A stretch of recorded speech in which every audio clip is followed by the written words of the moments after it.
3월 29일 수요일 하나님 말씀입니다. 오늘은 사사기 4장을 같이 읽어보도록 하겠습니다. 사사기 4장 5장은 드보라 사사에 대한 말씀이죠. 사사기 4장은 앞의 내용과 같이 타락하고 악을 행하는 이스라엘 백성들을 20년 동안 학대하고 압제하는 가나안 왕인 야빈의 손에서 그 백성을 구하는 내용입니다. 타락하고 악을 행하는 그 백성이 학대를 당하고, 그러나 그 학대로부터, 압제로부터 다시 구원을 받는, 사사기에서 전형적으로 계속 반복되는 패턴 중에 하나이겠죠. 사사기는 처음에 타락함, 이렇게 백성들의 타락. 오늘 말씀에는 1절에 에훗이 죽은 후 이스라엘 자손이 또 여호와의 목전에 악을 행했다.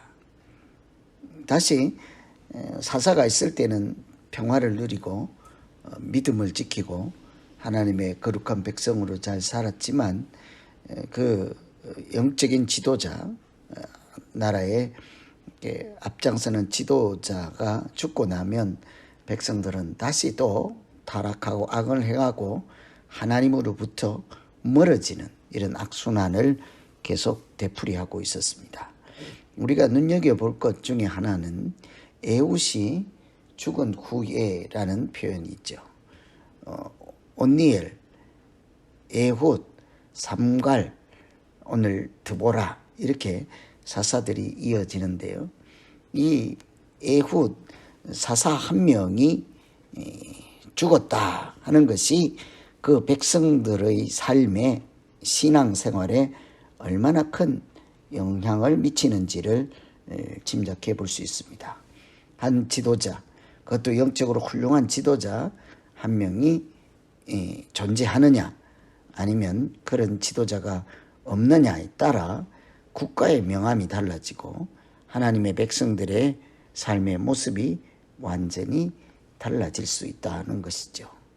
한 나라의 정신적인 건강이나 신앙적인 건강이 한 사람에게 얼마나 이렇게 달려 있는지, 지도자의 중요성을 한 번 더 깊이 생각해 볼 필요가 있겠습니다.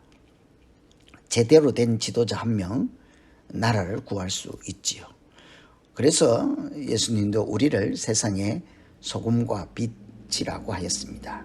예수 믿는 한 사람의 영향력은 마치 이렇게 사사시대의 한 지도자처럼 얼마든지 세상을 바꾸고 변혁시키고 하나님 나라를 세우는 아주 절대적인 공헌, 기여, 이렇게 헌신과 쓰임 받는 자로서 인생을 살아갈 수 있기도 한 것입니다. 그래서 오늘 백성들이 타락했을 때, 지도자를 잃었을 때 특별히 더 정신 차리고 잘 해야 되는 그런 또한 각성을 할 수 있는 대목이기도 합니다.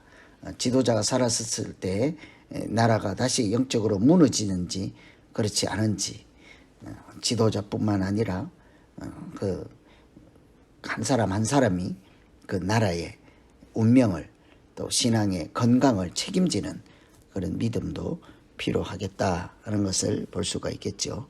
두 번 타락한 다음에 그 다음 단계는 징계 절차입니다. 오늘 말씀 2절 3절에 보시면 가나안 왕 야빈 20년 동안 심히 학대했다 이렇게 되어 있죠. 가나안은 사실은 이스라엘 백성들이 이렇게 약속의 땅에 들어갈 때 꼭 물리치고 진멸해야 되는 그 백성들, 족속들 중에 7족속 중에 하나였죠. 그런데 그 백성들을 다 쫓아내지 못하고 같이 이렇게 공존하고 있을 때 하나님께서 오히려 그들을 물리치라 했던 그 대상자를, 심판의 대상을 이제는 자기 백성인 하나님의 백성을 징계하는 도구로 사용하셔서 20년 동안 악을 행하는 하나님의 거룩한 백성들을 압제하고 고통을 당하게 하죠. 하나님의 도구로 이렇게 쓰임을 받는 것이죠. 가나안 왕 야빈은 여호수아가 정복했던 그 가나안 족속이죠. 그런데 오히려 오늘은 하나님의 백성들을 징계하는 하나님의 도구로 쓰임을 받고 있습니다. 이처럼 이렇게 타락한 백성, 악을 행하는 백성은 상상치도 못하는 그런 적을 통해서도 징계를 받게 하신다 하는 것은 틀림없이 하나님으로부터 멀어지고 우상을 섬기고 악을 행할 때는 하나님의 징계, 심판이 반드시 있다는 사실을 기억하는 것이 좋겠습니다. 그런데도 불구하고 하나님은 징계하시지만 그들의 부르짖음을 듣고 계셨죠. 세 번째 단계인 회개 단계에서 하나님 백성인 이스라엘 자손들이 여호와께 부르짖었다 합니다. 이 부르짖음은 그냥 하소연, 한탄, 푸념 이런 정도가 아니라 부르짖는다는 것은 다시 하나님을 기억했다는 것입니다. 그들이 살아갈 길이 하나님께 달려 있다. 그들의 악행이 하나님과의 관계 때문에 문제가 된 것이라는 것을 다시 기억하고 뿐만 아니라 하나님을 다시 붙잡는 그런 다시 대전환에 이렇게 도화선이 출구가 되겠죠. 회개를 거쳐서 하나님은 그 백성들을 구원을 이루어 가십니다. 그래서 타락, 징계, 회개, 구원. 오늘 특별히 사사 드보라를 통해서 하나님이 그의 백성들을 악으로부터 징계도 하셨지만 어떻게 구원하신지를 잘 살피며 말씀을 읽으시면 되겠습니다. 오늘 등장한 이 드보라 사사의 특징은 첫째는 여성이죠. 드보라는 여자 이름입니다. 12명의 사사 중에 유일한 여자 한 명 사사 드보라입니다. 선교회, 여성교회 이름을 드보라 선교회라고 할 때가 많잖아요. 대단한 이름을 갖다가 쓰는 거죠. 오늘날 남자 여자 성적인 차별이 아니라 오히려 여성 지도자들이 실제로 한 나라의 명함을 또 운명을 이렇게 책임지고 훌륭하게 정치하고 이끄는 사람들이 얼마나 많습니까? 그러나 이 하나님 백성들 중에 그 당시에 한 나라의 영적인 책임, 그 나라의 운명을 손에 잡고 있는 지도자가 여성일 가능성은 참 희박한 때이지요. 왜냐하면 당시에 하나님의 백성들 또 현재 유대인들은 이렇게 늘 세 가지가 문제였습니다. 감사하는 것도 그 세 가지요. 이방인으로 안 태어난 것, 종이 아닌 것, 여자 아닌 것, 이런 것이 감사하다고 할 정도 대표적인 감사 제목이라고 하는 것을만 보아도 여성에 대한 그런 차별 또는 지도자로서 쓰임받을 가능성이 매우 낮은 시대이지요. 그럼에도 하나님은 여성인 드보라를 국가를 건지고 그 백성들을 구원하는 일에 쓰임받게 하였습니다.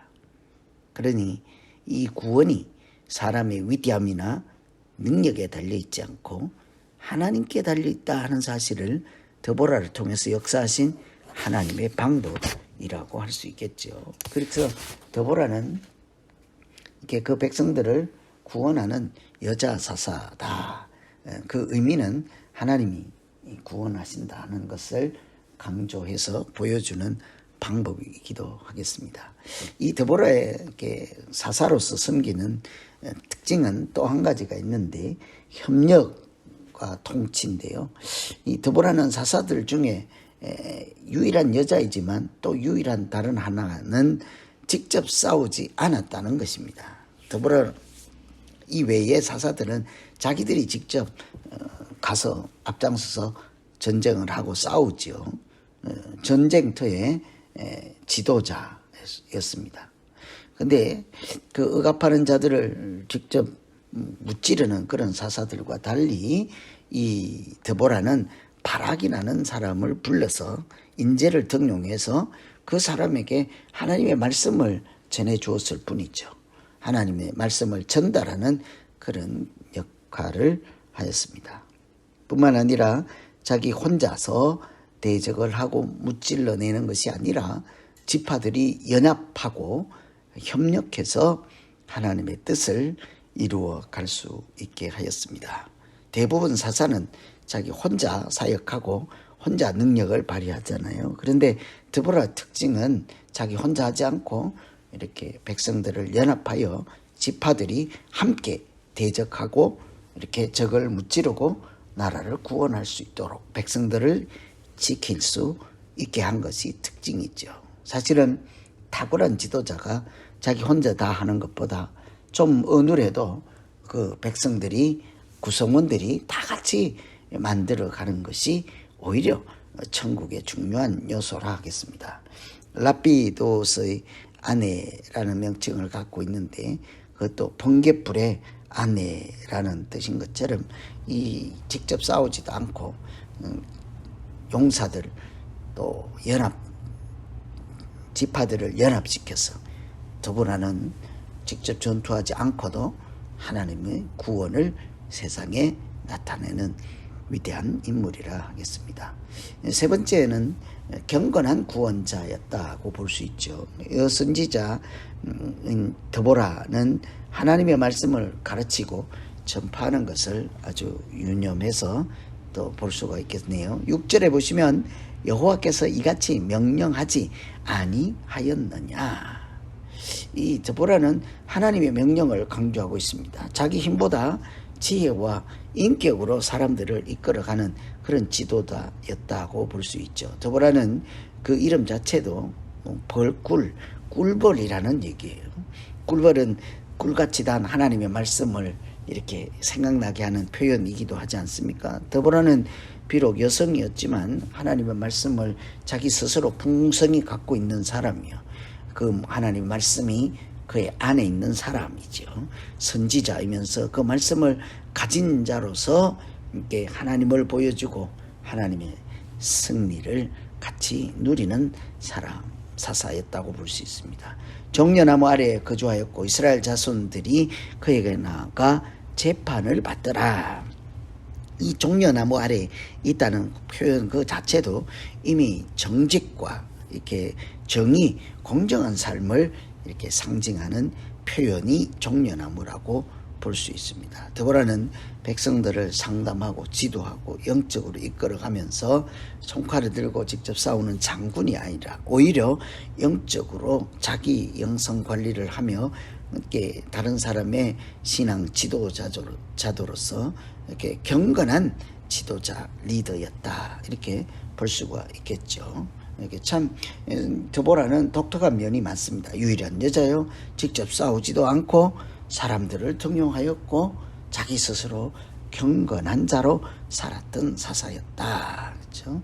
오늘 또 한 가지 살펴볼 것은 구원자는 드보라, 바락, 헤벨의 아내 야엘 이런 사람들의 그 공 또는 능력에 의해서 구원을 받는 것이 아니라 구원자는 바로 하나님뿐이다 하는 것을 보여주는 말씀이기도 합니다.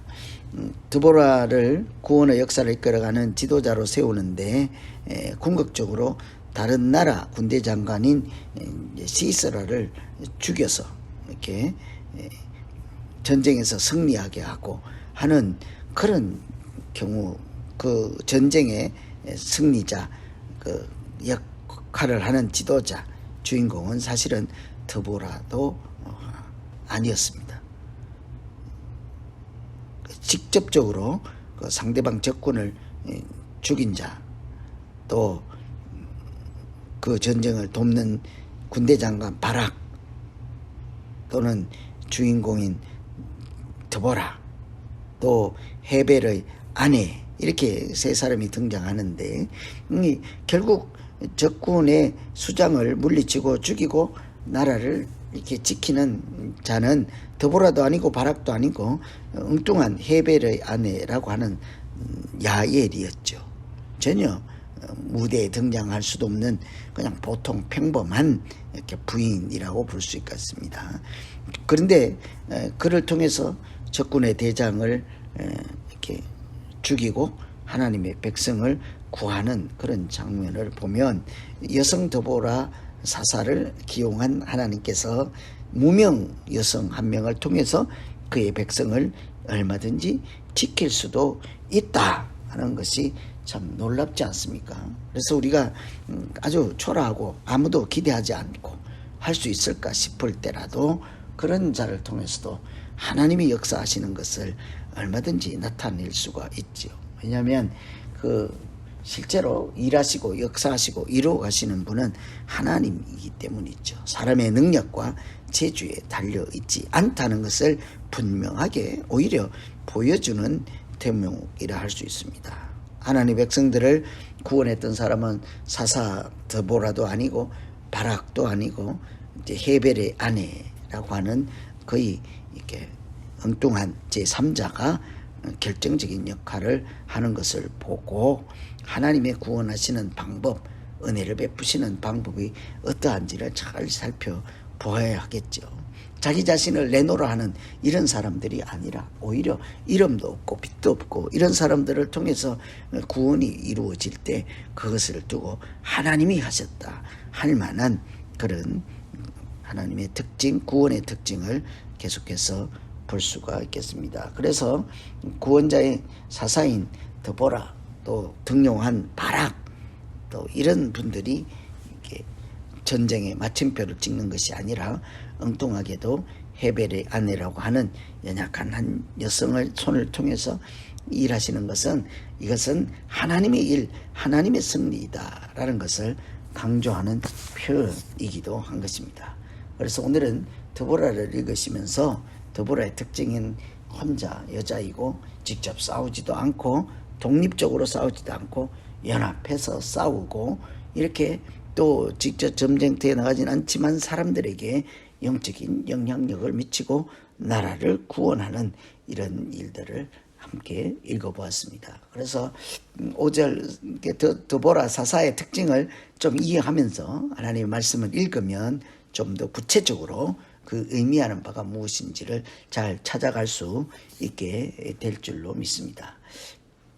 다음 시간에 사사기 이렇게 5장 드보라의 노래라고 하는 것을 통해서 다시 한번 드보라 사사의 사역과 그 신앙생활을 정리하고 계속해서 진도를 나가도록 그렇게 하겠습니다. 오늘은 사사기 4장에 이렇게 오니엘, 에훗, 삼갈, 그 다음에 네 번째 사사로 등장한 드보라를 중심으로 말씀을 살펴보았습니다. 오늘날 이 시대를 살아가는 우리도 전혀 사람들이 생각지 못하는 그런 초라하고 연약할지라도 하나님이 쓰시면 하나님이 크고 놀라운 비밀한 일에 참여하고 쓰임받고 헌신하는 그런 삶이 될 것입니다. 그래서 오늘 말씀 차분히 읽으시고 묵상하시고 실제로 그 말씀들이 우리 각자의 살아가는 인생의 생명 양식이 되기를 간절히 기원합니다. 기도하겠습니다. 하나님 아버지, 전혀 생각지 못하고 또 여자를 통해서 여성을 통해서 그 나라를 구원하시는 놀라운 하나님의 방법을 보았습니다. 주님 하신 이름을 더 잘 나타내기 위해서 강한 자를 아니라 약한 자를 들어서 강한 자를 부끄럽게 하시는 이 믿음의 원리를 꼭 우리가 힘으로만 싸우지 않고 경건으로 싸우게 하시고 나 혼자만 싸우지 않고 합력하여 성을 이루고 연합해서 싸우고 모두를 위하여 주시옵소서. 늘 그렇게